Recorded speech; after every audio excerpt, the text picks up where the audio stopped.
මචල්ලා ඉන්දියාව අපිරිසිදුයි කියලා අපි හැමෝම කියනවනේ. හැබැයි මචල්ලා ඉන්දියාවේ අපිරිසිදුකම කියන්නේ අපි හිතන ගාන නෙවෙයි බන්. මේක next level එකක්. අද මම ඔයාලට පෙන්නන්නම් ඉන්දියාව ඇතුළේ ඇත්තටම මොකද වෙන්නේ කියලා. වීඩියෝ එක අන්තිමට බලන්න. මොලේ කැරකෙනවා.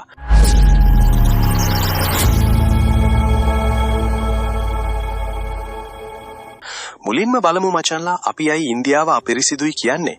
ෆොටෝ එකක් බලන්න. ෆොටෝ දෙකක් බලන්න. ගංගා ගංග අපේ සිංහල උන්ට නම් පූජනීයයි. හැබැයි ඒ ගඟේම අයියලා නාන්නවා, රෙදි හොදනවා, අලු දානවා, මලමිනිත් පාවනවා.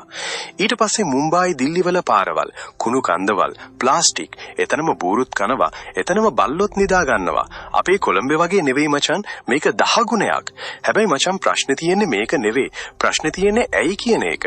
මචන්ලා හේතු 3යි. හේතුව 1 මිනිස්සු 1.4 බිලියන්. අපි ලංකාවේ 2.2 කෝටියයි. එයාලා 140 කෝටයි. උදාහරණයක් දෙන්නම්. අපේ ගමේ බස් එකේ 50 දෙනෙක්. එයාලගේ එකේ 500ක්. එතකොට කුණු 10 ගුණයිනේ. ඉන්ෆ්‍රාස්ට්‍රක්චර් එකට ඒක හැන්ඩල් කරන්න බෑ. හේතුව 2 දිලිදුකම. මචල්ලා ගොඩක් අයට ඩේලි ඉන්කම් එක 4000ටත් අඩුයි. එතකොට එයාට පළවෙනි ප්‍රමුඛතාව කුණුද බඩගින්නද? පාරෙම කනවා, පාරෙම බෑග් එක විසි කරනවා. ඒක වැරදි. හැබැයි ඇයි කියලා තේරෙනවනේ. හේතුව 3 සංස්කෘතිය ප්ලස් ආගම. ගංගා ගඟට මිනිස්සු නානවා, පූජා කරනවා. ඒක යාළගේ විශ්වාසය. අපිට පිළිකුල් වුණාට යාළට ඒක පිරිසිදුයි. ඒ වගේම ජුගාඩ් කියන කල්චර් එකක් තියෙනවා. හරියයි කියන මයින්ඩ්සෙට් එක. පාර හදන්නේ නැතුව පැත්තෙන් පාරක් හදනවා. ඒකක් ප්‍රශ්නයක්. දැන් බලපන් මචන්ලා මේ ෆැක්ට්ස් ටිකට. ෆැක්ට් එක දිල්ලි වාතය. දිල්ලි වල වාතයේ ක්වොලිටි කියන්නේ අපේ සිගරට් 30 උදේට බිව්වා වාගේලු. දරුවෝ ස්කූල් යන්නේ මාස්ක් දාගෙන. කුණු කන්දවල්.